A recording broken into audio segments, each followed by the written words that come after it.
मैं दुर्गा सिंह बैस शारदीय नवरात्र के तीसरे दिन के पावन पर्व पर आप सबको शुभकामनाएं देता हूँ।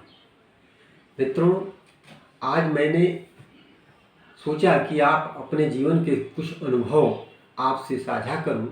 जो हमारे विचार हैं उसको मैं इस नवरात्र के पावन पर्व पर, जो शारदीय नवरात्र के रूप में जाना जाता है, आज तीसरा दिन है, 9 दिन का ये कार्यक्रम चलता है, तो इस पर मैं सोचा कि थोड़े अपने विचार को संक्षिप्त रूप से आपके सामने रखूं।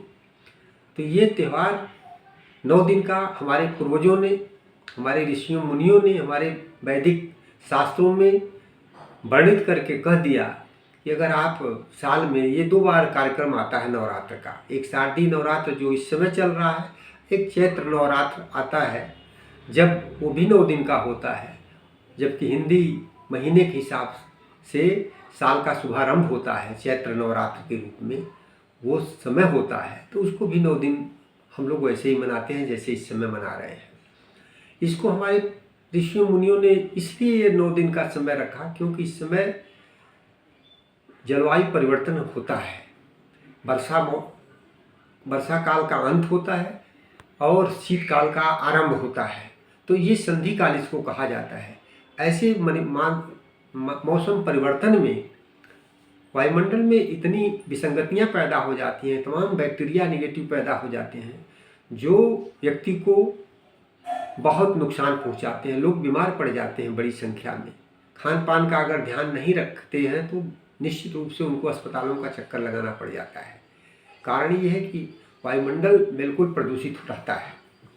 तो ऐसे समय के लिए बचने के लिए हमारे ऋषियों मुनियों, हमारे पूर्वजों ने ये कहा कि अगर आप नवरात्र, शारदीय नवरात्र के रूप में आप अगर पूजा पाठ, 9 दिन व्रत, खान पान का ध्यान रख करके सात्विक जीवन जिएंगे तो आने वाले जो 6 महीने आगे हैं वो आपके लिए बहुत ही शारीरिक रूप से, मानसिक रूप से आपको स्वस्थ रखेंगे। क्योंकि इन दिनों हम पूजा पाठ जब करते हैं तो मेरे विचार भी साफ सुथरा होते हैं और समय से सोना, समय से उठना, समय से पूजा पाठ करना और शंख, घड़ियाल, घंटा का जो आवाज़ होता है वायुमंडल में, ये निगेटिव चीज़ों को बहुत दूर भगाता है आपसे। तो आप इन सब चीज़ों में, और जो धार्मिक मंत्र हैं, ये मंत्रों का जब हम उच्चारण करते हैं या तो सुनते हैं या स्वयं का उच्चारण करते हैं, उससे व्यक्ति को बहुत बड़ा लाभ होता है। ऐसा मैंने खुद का महसूस किया, इसलिए मैं आपको कह रहा हूँ। सुनता तो रहा हूँ बहुत लोगों से और पढ़ा भी हूँ, लेकिन जब मैंने इसको जीना शुरू किया तो मेरे अंदर खुद महसूस हुआ कि क्या पहले और अब में कितना अंतर आया है।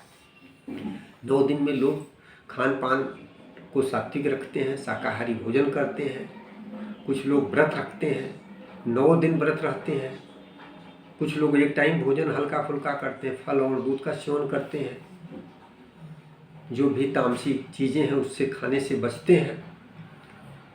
खान पान शयन सबको जो है बहुत एक अच्छे विचार से रखते हैं और अपने कार्यों, जो दैनिक क्रियाकर्म है, लोग लगातार जो करते रहते हैं उसमें भी कटौती करते हैं, क्योंकि पूजा पाठ के लिए समय देना पड़ता है, सारी चीज़ें करनी पड़ती है।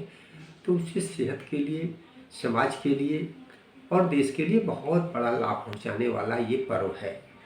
तो नवरात्र के दिनों में मैं चाहूँगा कि आप सब इससे जुड़िए। आपका ये सनातन संस्कृति, भारत का जो परंपरा है, उसके ये बहुत बड़े स्तंभ, ये ऋण है, त्यौहार हमारे ऋण है और इसको मान के ही हम एक मजबूत बन करके रह सकते हैं। हमारी जो सोच है, हमारी जो ताकत है वो बनी रहेगी। क्योंकि अगर ऋण कमज़ोर हो जाए तो व्यक्ति जैसे खड़ा नहीं हो पाता, वैसे ही राष्ट्र है।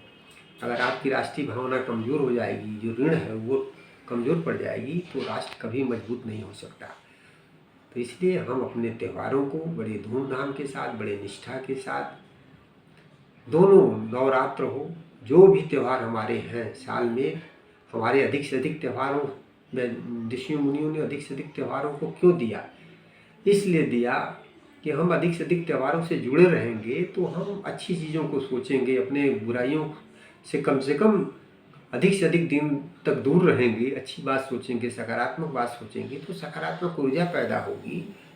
और बुराइयों में तो व्यक्ति लालच में, लोभ में, बेईमानी में रात दिन लिप्त है, तो उससे दूर कैसे होगा? इन त्योहारों के दिन कम से कम वो ये सोचता है कि मुझे अच्छा रहना चाहिए, सत्य बोलना चाहिए, ईमानदारी का पालन करना चाहिए, लालची नहीं होना चाहिए, परोपकारी होना चाहिए। ये भावना जागती है। त्योहारों के दिन हम लोग सोचते हैं, जब धार्मिक ग्रंथों को देखते हैं या लोगों से सुनते हैं, विद्वानों के प्रवचन को सुनते हैं, अपने संतों महंतों पीठाधीश्वरों की बात सुनते हैं, तो समय होता है तो सुनने से बहुत कुछ लाभ होता है और इसको हमको सुनना भी चाहिए। हम सब तभी एकजुट रह सकते हैं, अपने राष्ट्र को मजबूत बना सकते हैं, समाज में समरसता ला सकते हैं, भाईचारा ला सकते हैं, सबको बराबर समझेंगे। ये झूठ हमारे शास्त्रों में कहा गया कि अहिंसा ही परमो धर्म, मतलब अहिंसा आपका जीवन आप अपनाइए, सदा सत्य बोलो, झूठ मत बोलो, झूठ के बराबर कोई पाप नहीं होता है और सत्य बोलने के बराबर कोई तपस्या नहीं होती है। तो इसलिए संतों ने, ऋषियों मुनियों ने हमारे ग्रंथों में क्यों लिखा? इसीलिए लिखा कि हम उसका पालन करें। उन लोगों ने हवा में नहीं कहा, उन लोगों ने अनुभव किया था, अपने जीवन में उतारा था और अनुभव करके हम लोगों के लिए, अपने आने वाली पीढ़ी के लिए उन्होंने ये महामंत्र दिया, जिसका हम सबको पालन करना चाहिए। हमको उसको पुरानी पद्धति मान करके नज़रअंदाज नहीं करना चाहिए। अगर हम पाश्चात्य की तरफ अगर ज़्यादा बढ़ते जा रहे हैं, अगर उससे बचेंगे नहीं तो हम अपने आने वाली पीढ़ी को उज्जवल भविष्य नहीं दे पाएंगे। इसलिए हमारे जो भी त्यौहार हैं, चाहे शारदीय नवरात्र हो, चैत्र नवरात्र हो, उस समय भी शीतकाल बीतता है, ग्रीष्मकाल आता है, तो उसका संधिकाल होता है। आज वर्षा काल जा रहा है, शीतकाल आ रहा है, आज संधिकाल है। तो इसमें हम अपने को मजबूत करने के लिए, अपने सेहत को, अपने दिमाग को, अपने विचारों को एक मजबूत आधार देने के लिए हमको इस त्योहारों का बड़े प्रेम से, बड़े श्रद्धापूर्वक, सामाजिक समरसता के साथ, आपसी एकता के साथ मनाना चाहिए।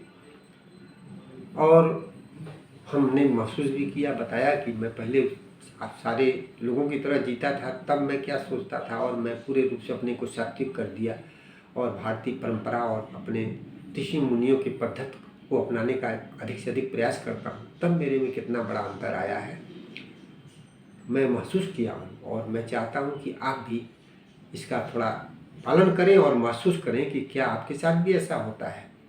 तो अगर आपके साथ ऐसा हो रहा है तो आप अपने विचारों से अवगत कराएं। मेरे जो विचार थे, मैंने जो अनुभव किया था, वो आपके लिए बीच में संक्षिप्त रूप से साझा किया। और आज के लिए मैं सोचता हूँ कि बस इतना ही। नमस्कार।